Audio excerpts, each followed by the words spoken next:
some at once, namely you can see x to the power of r, y to the power of r, z to the power of r, and x, y, z.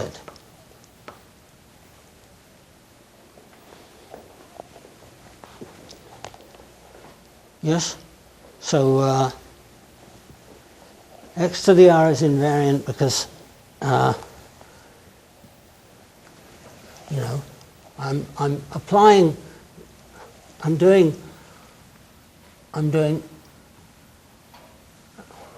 x, y, z maps to epsilon x, epsilon to minus 1 y, z, and epsilon x, epsilon y, epsilon to minus 1 z.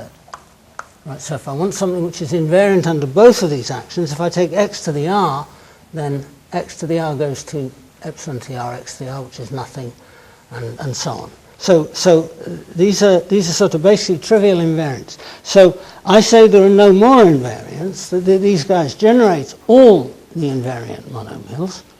And so why is that? So, you know,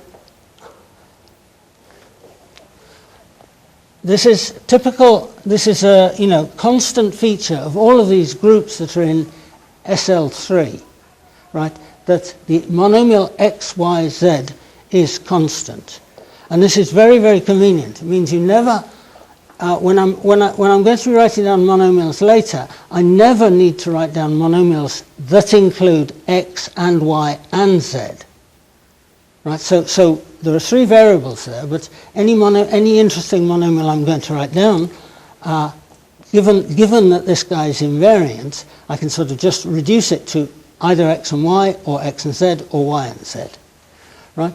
And so, you know, what monomials in x and y only are there that are invariant under the group action? Well, that's exactly the two-dimensional problem that we already solved. We solved last time. Yeah, so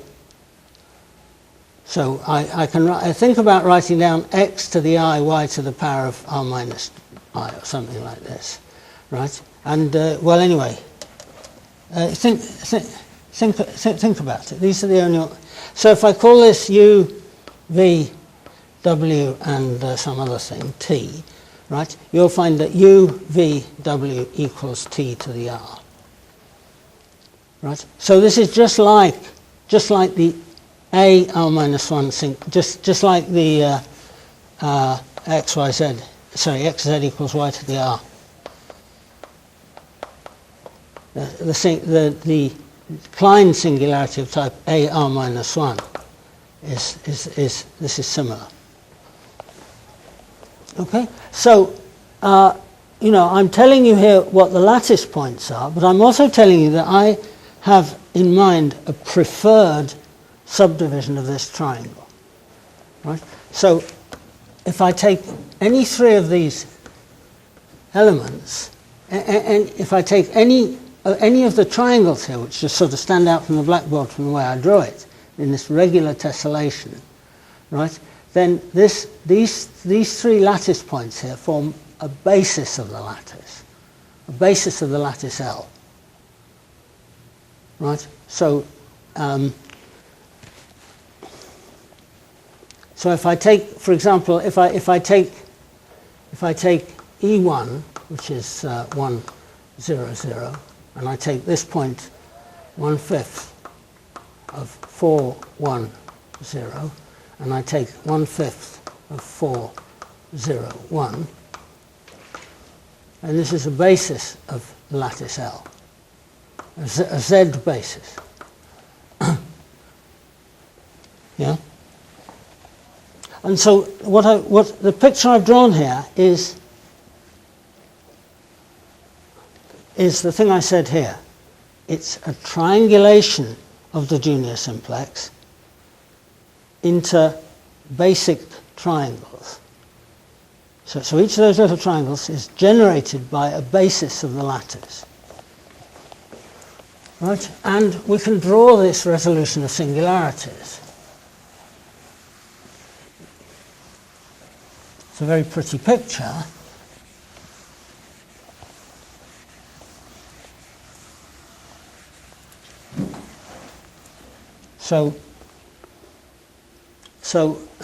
just 1 second before I draw it. So if I write this u v w equals t to the r in C4,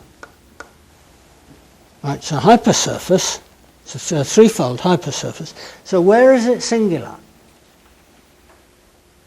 So it's singular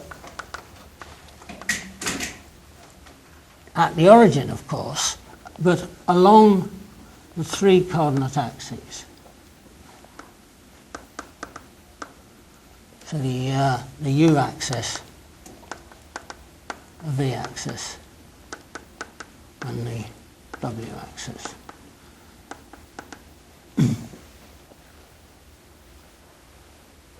Right? And so what it looks like is this. I've got so if I take for example, let's just look at the u-axis. If I set u equals u naught, not 0, right? So imagine I cut this by u equals u naught. Then I've got u naught vw equals t to r. So this is an AR singularity. This is a surface singularity of type 1 over r of 1 minus 1, or a r minus 1. Right? And so, and I have this going all the way along this line. And so when I resolve singularities, what I should do, the thing I expect to see is a picture like this. Yeah? And so I'm expecting to see over the u-axis, I'm expecting to see 4 exceptional surface scrolls. Right? The whole picture is a threefold. So along here, the thing I'm seeing is something which, fibre by fibre, is the minimal resolution of this AR minus 1, R minus 1. Exceptional surface scrolls. Right? I'm interested in this. Right? And so the resolution of singularities looks like this. I'm not quite sure if I'm going to be able to draw it successfully. So that's coming in.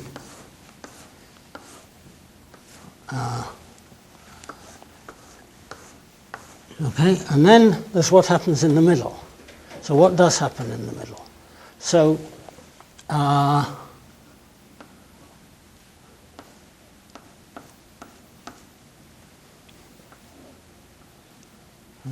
do I draw this?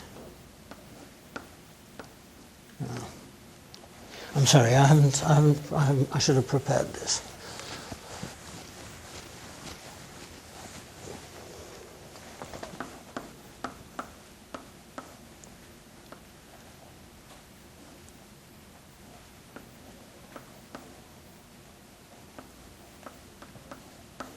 Anyway, let me not aspire to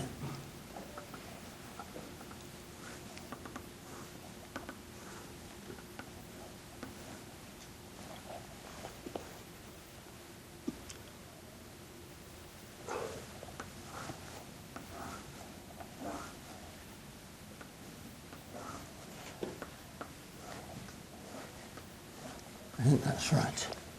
Right, so I'm not, if I want to do the case n equals 5, I should have drawn one more layer.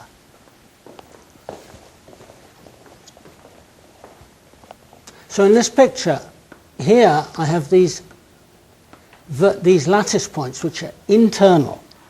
So if I made the barycentric subdivision, if I did the thing I said earlier, made the barycentric subdivision here, then I'm producing one exceptional divisor which contracts down to the origin.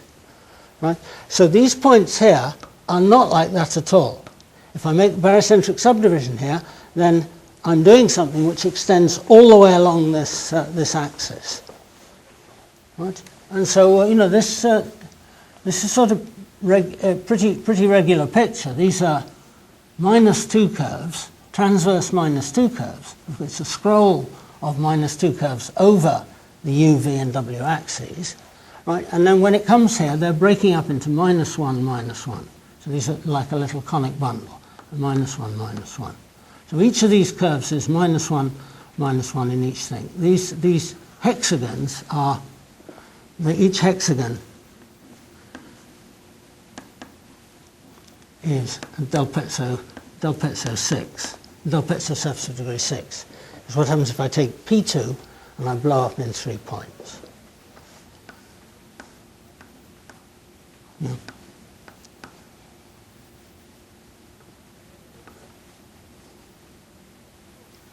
How do I do it?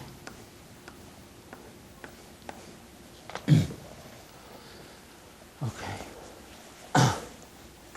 So this is I'll explain. This is,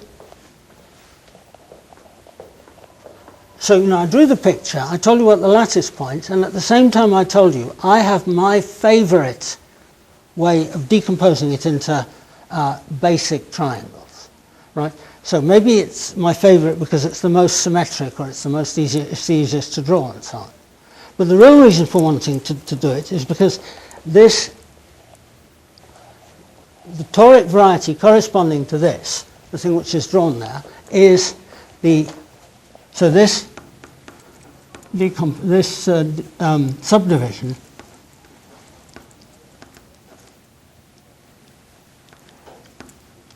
defines a fan whose toric fan sigma, whose toric variety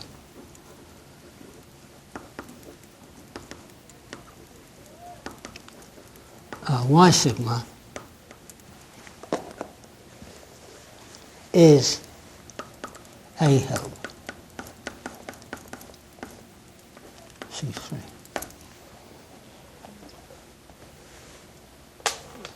So I think I'm not completely sure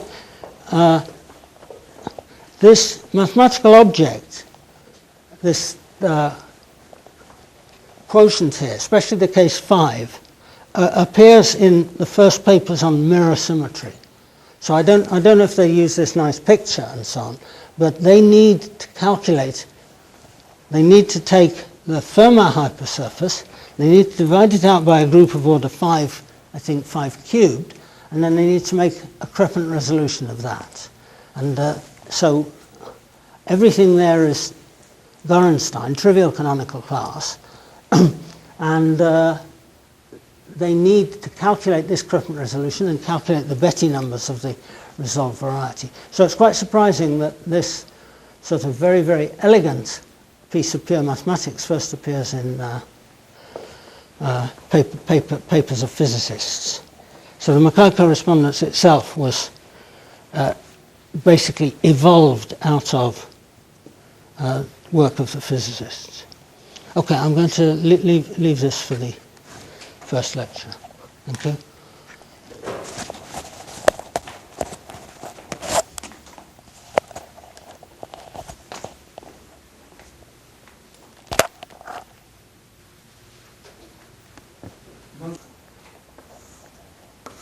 So there's 1 over r everywhere, and I'm just omitting it. So if I write the 3 vertices as I plus 1 j k and I j plus 1 k and I j k plus 1. Right, so remember, all of this is contained in Z3 plus this 1 over r, 1, 0, 1, minus 1, 0, plus 1 over r. So this sort of Z torsion generated by 2 elements here.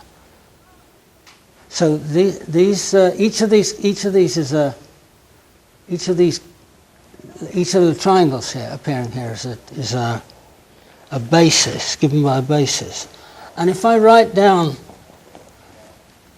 so the dual basis of monomials,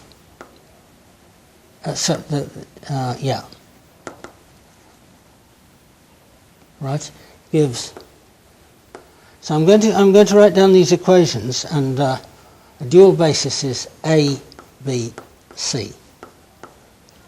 So I'm writing down x to the power of r minus I equals A, y to the I, z to the j. Sorry, y to the I, z to the I. So the thing I'm asserting here is that if I write x to the r minus I divided by y to the I, z to the I, this is invariant under this group action. Right, so under the first of these generators, this one gets multiplied by x to the power of r minus I, and this one here gets multiplied by x to the power of r I. So this is invariant. Yeah? Then y, sort of basically repetitive now, x to the j, z to the j, z to the r minus k is c x to the k, y to the k. Now I'm going to continue writing down equations so that you can see a pattern. So y to the I plus 1, z to the I plus 1 equals b c x to the r minus I minus 1. Yeah, and then again, just repeating, x j plus 1, z j plus 1 is a c y to the r minus j minus 1, and x k plus 1 y k plus 1 is a b z to the r minus k minus 1, and xyz equals abc. Right, so I pointed out earlier, xyz is always an invariant monomial under these groups. That's just the condition SL3, right? But xyz is ABC is saying that. So this is corresponding to a copy of C3 with coordinates A, B, C inside A help, right? And this condition here is saying is the characteristic property of a crepant resolution, right? So think of dxy wedge dy wedge dz equals dA wedge dB wedge dC, and they're sort of more or less the same. So what have I written down there? I've written down lots and lots of conditions saying one monomial is a multiple of another monomial. So if I think of these guys here, these 7 equations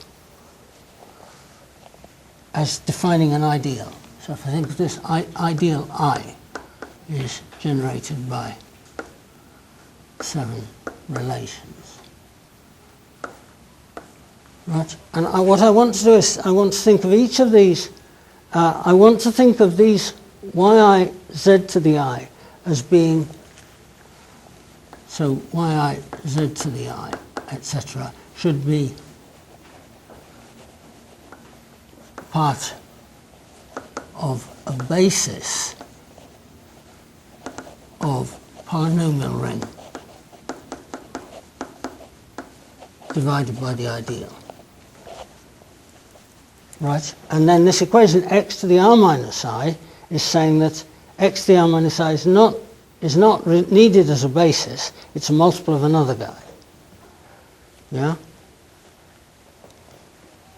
On the other hand, x to the r minus I minus 1, I want also x to the r minus I minus 1 is basic. Right, and so let me try and draw this sort of pictorially. Let's think about 1 x. I'm drawing the polynomial ring x squared goes up to x to the power of r minus I minus 1. So I decide I want these guys to be in the basis. This guy is H naught of OZ. Right? So this is a finite dimensional vector space, and it's based by a finite set of monomials. And I'm writing down that set of monomials. So when I get to x to the r minus I, so x to the r minus I don't need this as a basis element because he's handled by this previous guy. Right? And now, because x, y, z is invariance, right? I'm going to write x, y, z over the origin. Right? So imagine that I've got the polynomial ring written out here, all the monomials in 3 variables, and I'm just standing above it, looking down, so that x, y, z just appears to be at the center here. Right? So if I do that, then I've got y, z here, and y squared, z squared there, and so on all the way out to y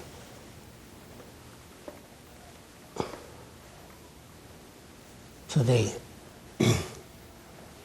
y to the I, z to the I. So I want all of these guys to be basic. And then when I get to the next one, I say, right, I don't need him as part of a basis. Yeah? And then I'm going to do the same thing with this, the y's themselves are going to come out here, y squared, y cubed, up to y to the power of r minus j minus 1. Yeah? Anyway, I'm going to get a picture like this. No, sorry. I'm going to get a picture like this. I'm going to draw lots of these. It's not really possible to draw them convincingly.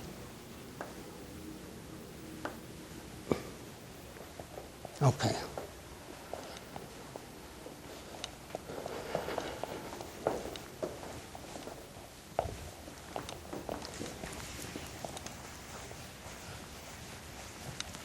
Eventually I'll go into rectangular Cartesian coordinates, but for the moment let me still try to draw this.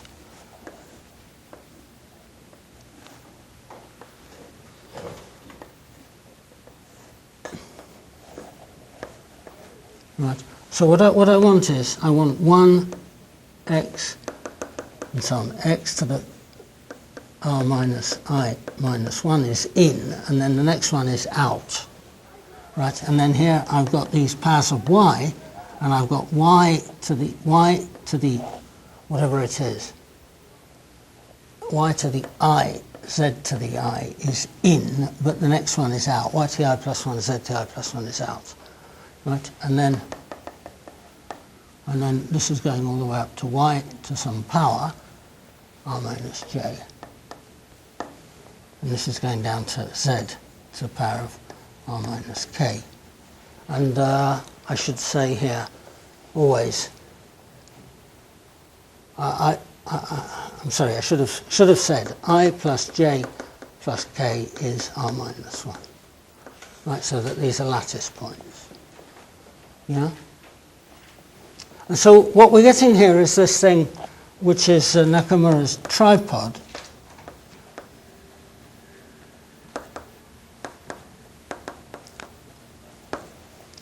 Right, and so I'm writing down a zero-dimensional scheme defined by 7 equations. The 7 equations are saying some power of x here to a power is congruent to to a pure power of y to the I, z to the I, right? And then so the thing that I've never succeeded in doing in a hand drawing is to make it clear that when I'm drawing this, I intend this line segment to be congruent to that line segment, and this one here to be congruent to this one, and this one to be congruent to this one. Right? So what this is a piece of a jigsaw puzzle that I can move up and down the plane to tessellate the plane, to cover the plane. So this is This is supposed to be a fundamental domain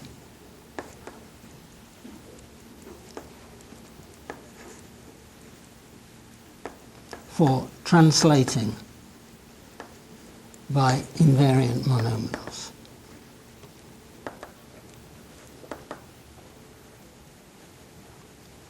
So invariant monomials means I've got this Z3, just exponents, and then inside there I've got M. So this is the guys that are integral against each of these, the dual lattice of that lattice here. And then I'm thinking of all of this divided by x, y, z equals 1. So this is a plane lattice, right? And so saying this is a fundamental domain is saying that in each, so the thing that I'm trying to write here is this is R squared monomials. And there's exactly one in each character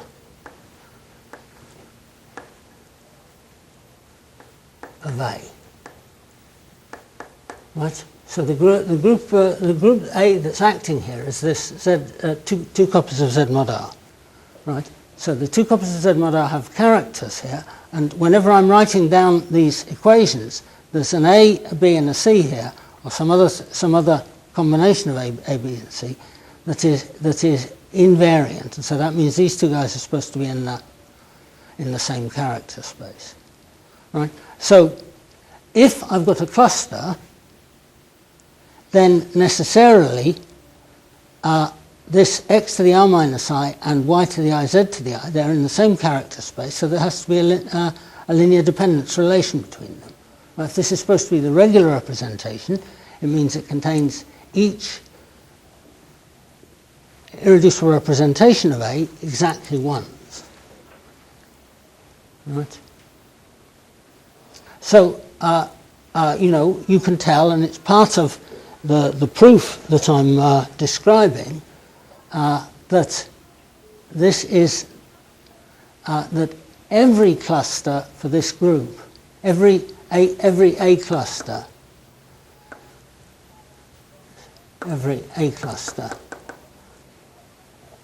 is of this form.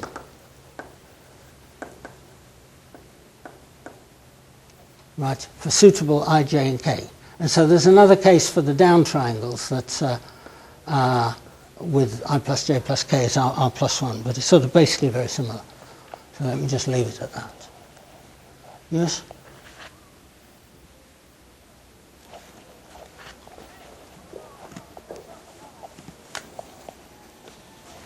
So this is a particular case of the general calculation I want to do. So let me sort of start trying to state our main results. So I'm looking at a lattice L, which is Z3 plus torsion.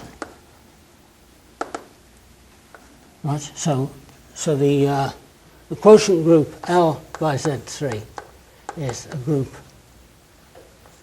A.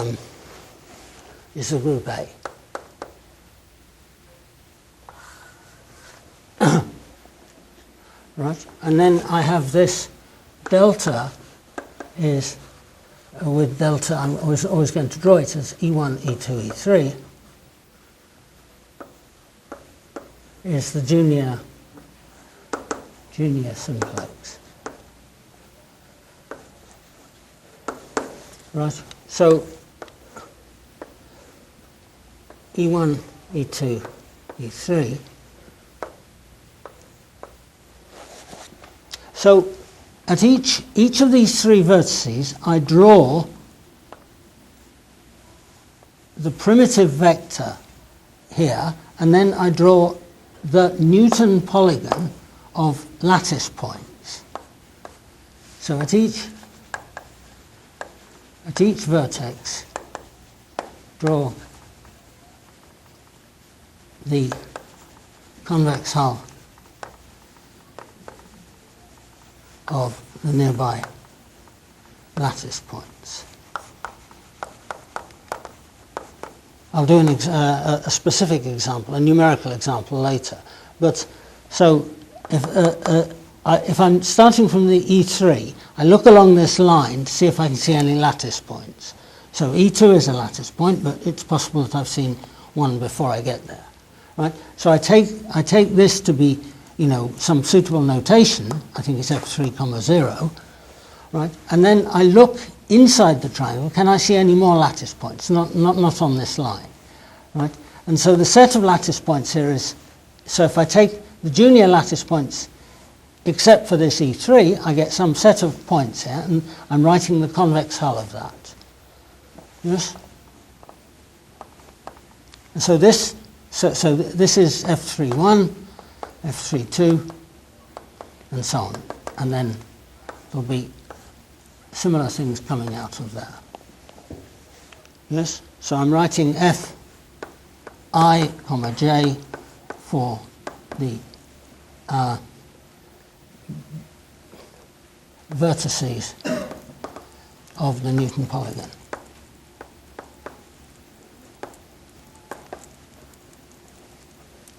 Out of EI. Yes? And so we know that this is exactly the same as at the end of the talk I gave on Tuesday. We know that these vectors here are subject to this continued fraction. So if I know the first one and I know the second one, then I generate all the others by continued fraction. So this each of these three is generated from the first and second, or zeroth and first,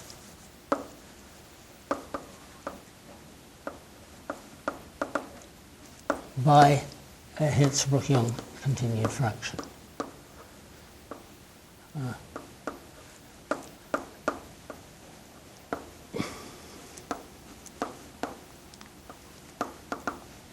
Right, and so there's a way of just looking at the numerology of this lattice L in the neighbourhood of E and getting out these lines coming out.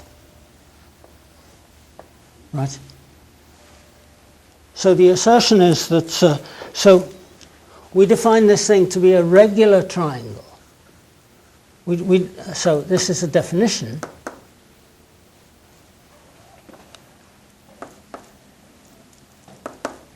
So it's a triangle here with sides.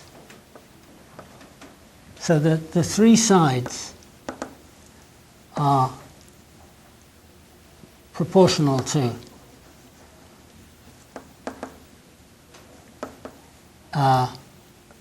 primitive vectors.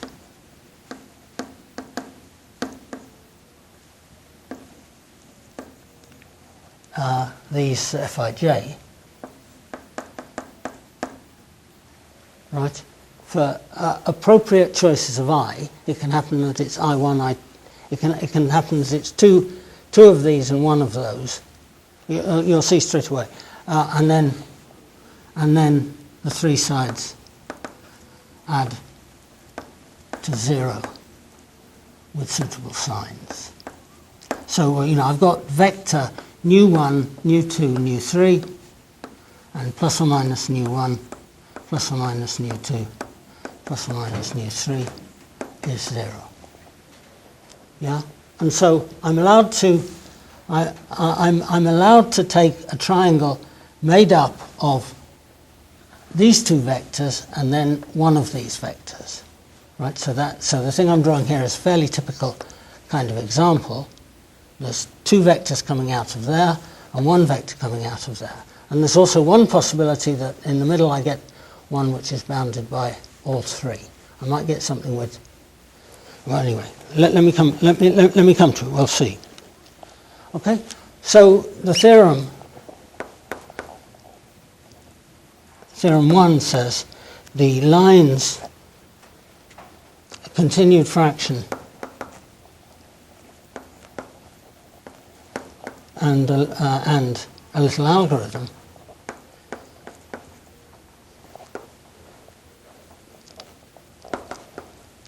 gives a partition. I'm not saying a flag, I'm not saying a fan, a partition of this unit, this junior simplex, into regular triangles.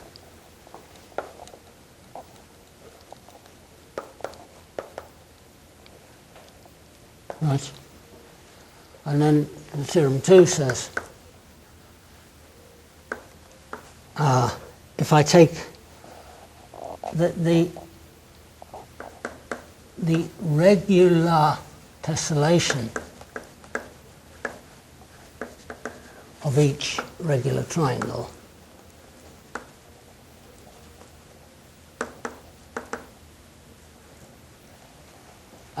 defines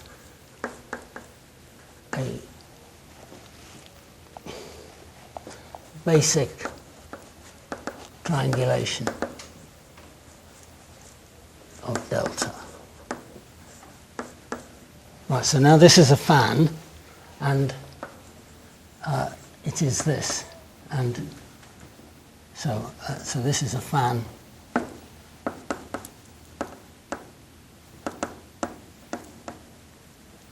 sigma, and toric variety y sigma is a help.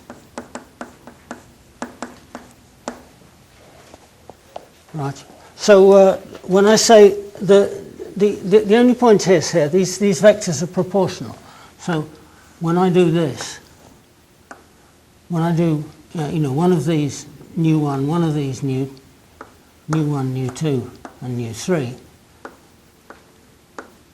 Yes. When I do this, this is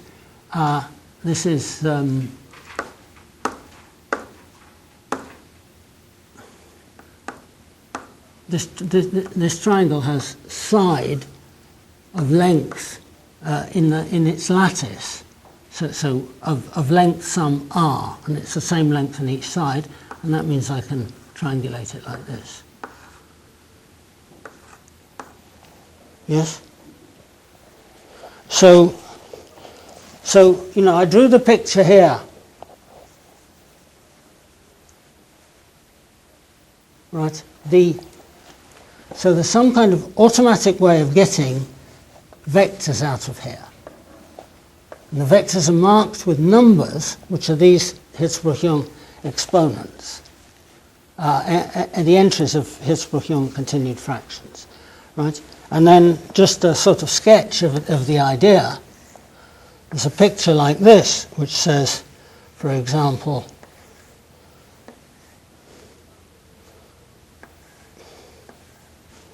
I can extend these like this. My notes have that.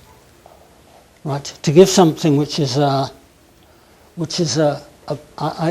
take the junior simplex and I've got it partitioned into things to which this can be applied. Right, and so then maybe at the end I have to sort of divide this in some regular way or something. It might be something like this. Anyway, let me do a specific example.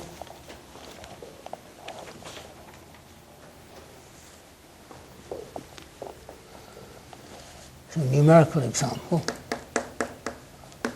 So I want to look at Z3 plus Z times 1 over 11 of 1, 2, 8.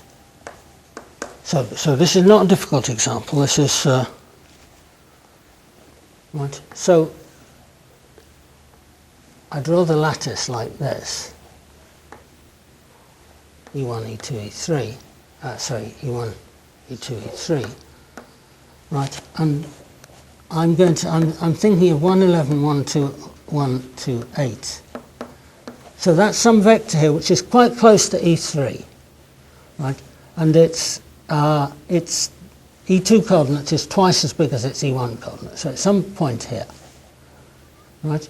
And so if I start in this triangle is now supports an affine lattice, a lattice bigger than E1, E2, E3, right? It's got this point there, right? And I can calculate the other points in it. So this is, I just take for granted the denominator, right? This is 1, 2, 8, this is 2, 4, 5, and this is 3, 6, 2. Yeah, and so as I move from this point is 0, 0, 11, right? The x and the y go up by 1 and 2, and the z goes down by 3 each step. Yes, and then there are two more lattice points here, which are there and there. They're halfway between this point and E1. So if I take the point, so this is the point with coordinates 1, 4. The last two coordinates are 1, 4, and its first coordinate is calculated from this. It's 6, 1, 4, and this one is 7, 3. Whatever's left, 1. Yeah? And so, my job is to triangulate this, but not to triangulate it any old how, but to understand how A-Hill triangulates it. And so what I'm going to do is this. So start at E3. So at E3, I'm seeing 1/11 of 1, 2. Right? If I just omit the third coordinate here, I'm seeing 1/11 of 1, 2. And this gives there's a continued fraction here, which is 11 over 2. Right? 11 over 2 is 6, 2. Right? And so I say, right, I'm going to draw this convex hull like this. Right? And so this is saying I start with vector E3, E2. This is exactly as I had before. So this is the vector 11 minus 11 in some place. And then I'm doing E3 goes to this 1/11 of 1, 2, 8. So call this one P1. Right? And the thing I have to say is I'm going to do 6 times him minus him. Right? So 6 times E3 P1 minus E3 E2. Right? And that's this point here.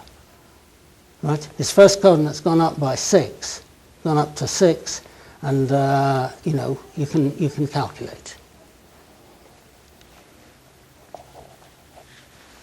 So the second coordinate has got 6 times 12. 6 times 2 is 12, and then minus 11 because this one had 11, so I get 1.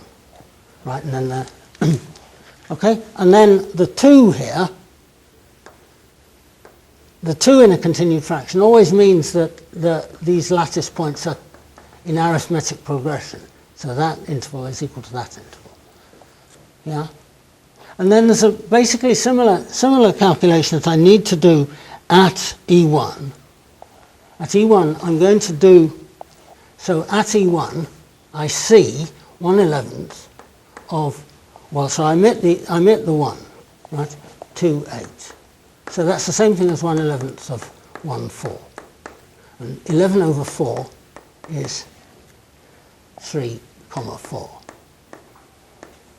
Yeah? And that says I start off with these two vectors, right? And I think of this one here as being 3 times this one minus this one, and then here, this one here is 4 times this one minus this one. Yeah? And then there's something similar here, except at E2, I'm getting 2, 3, 2, 2. I'm getting 11, I'm not quite sure why I get 11 over 7, but...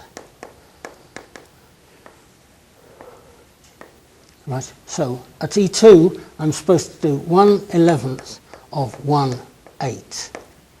Right? And 1, 8 is the same as 7, 1. I think if I do 1, 8, I'm going to get 2, 2, 3, 2. Right? Anyway, I'm seeing vector there. I'm seeing 2, 2, and then 3, and then another 2. Yeah? So this is a perfectly simple procedure. I mean, you need to do a few examples before you can really do it in your head, but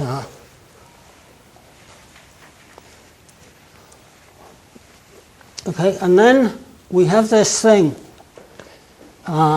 we have this game that's called It's a Knockout. That's a sort of sporting game. So we think of this guy here, I think of as marked with a 6, and this thing here is marked with a 2. And so I want this one, because he's marked with a 6, I want to think of him as being very strong, right? And so I want him to continue beyond this point. I don't want to stop here. I want to extend this to go to that point, right? And the argument is, well, when this 6 gets to this point, he's meeting this line. So this line starts off marked with a 3 and then becomes 2 after each time you hit a line. So when two lines collide, the one marked with a bigger number continues and the one marked with a smaller number dies. Right? So here at this point, the line marked with a 3 and the line marked with a 2 collide, and the line 2 stops. Right? Whereas this line continues. However, he continues now marked only with 2. 2 because it's 3 minus 1? 3 minus 1. 3 minus 1. 3 minus 1. So it's a kind of sporting contest, and each time you win, you kill your opponent, but you lose a bit yourself. Right?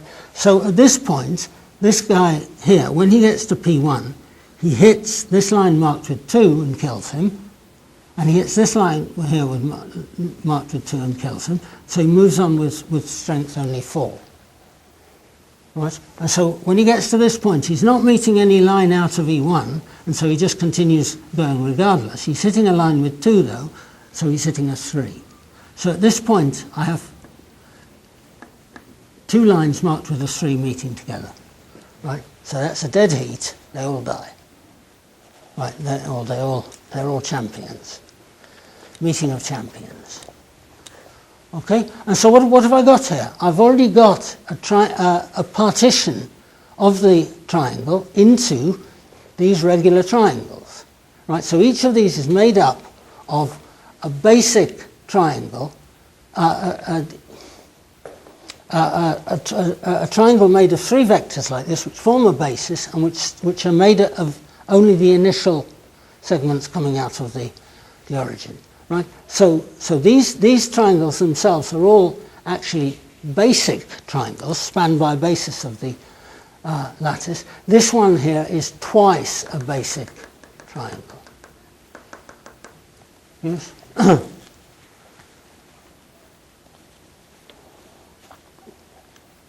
So this is an algorithm to decompose this into basic triangles, right?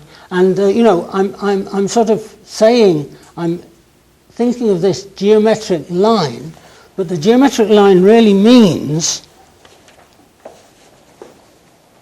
So in this game I'm playing all the time with these ratios between monomials, right? So a line coming out of the origin is a ratio involving only 2 monomials. Yeah. So in this game, if I take that triangle there, coming out of there, then he's really comparing x squared to y, and y to the 4th to z, and x to y squared.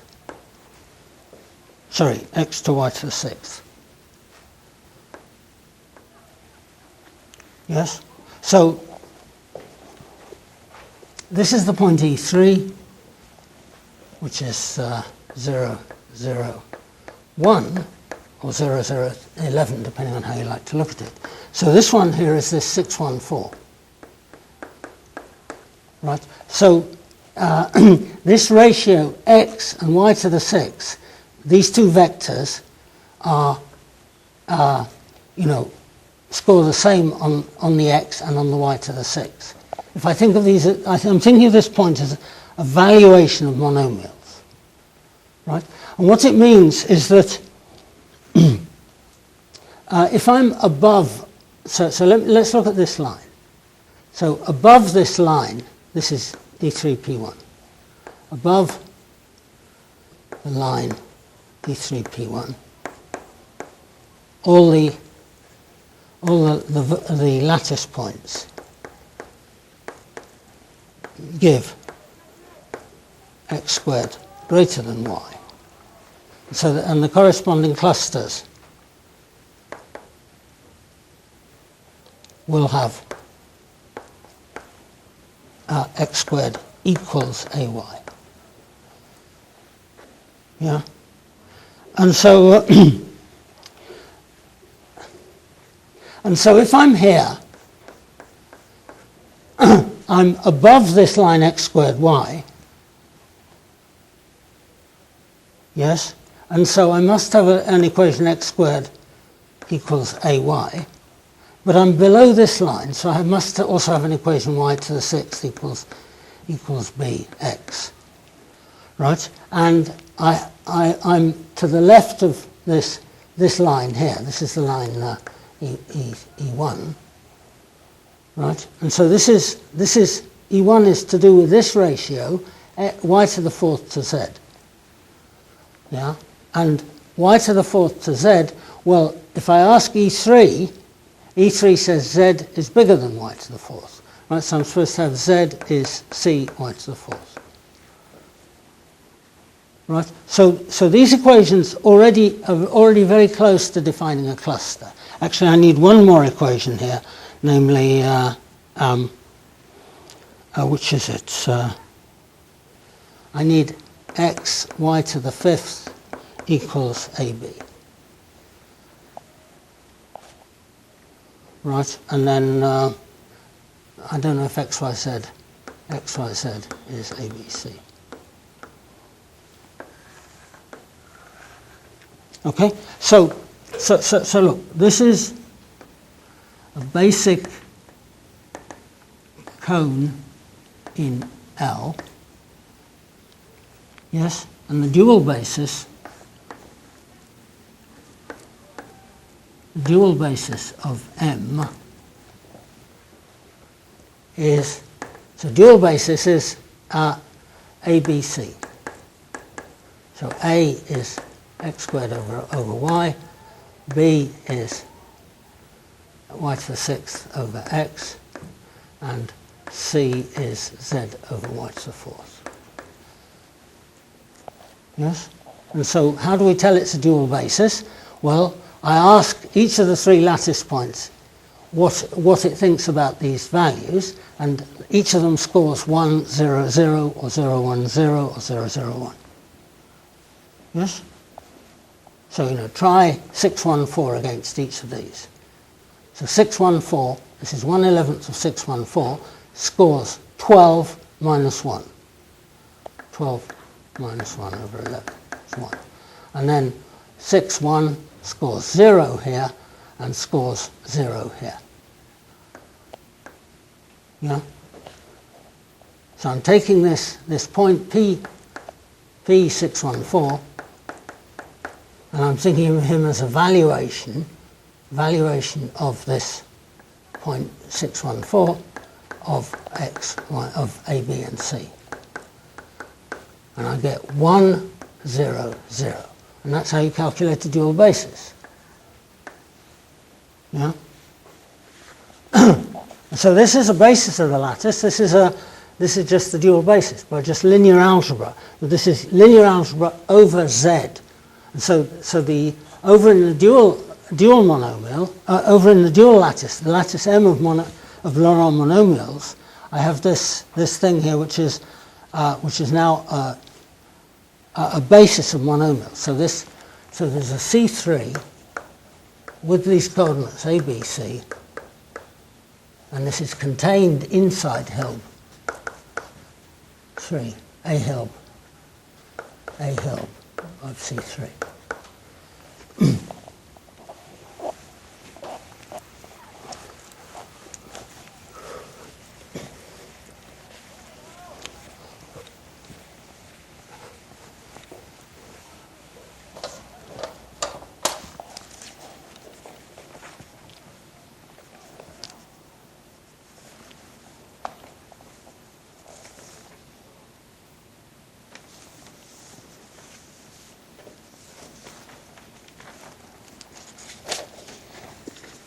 So what am I doing here? I'm describing an algorithm that gives a basic triangulation here. Right? And then for each of these triangles, I can say, you know, for example, if I'm looking at this big triangle, I'm saying, well, in this region of the world, in this part of the world, we're going to use Z, and we're going to always think, whenever we see y to the fourth, we're going to choose Z as a basis and y to the fourth as a multiple of Z. Right? Over that side of the line, we always chose the Z. We chose y to the fourth as a basis and Z as a multiple of him. Right? Over this side of the line, we're in a different country, so we make different choices. Right? And so here, I'm in this world where I have some subset of the monomials. I can divide this up. I'm going to do the calculation for this down triangle here, right? But I'm explaining how Nakamura's proof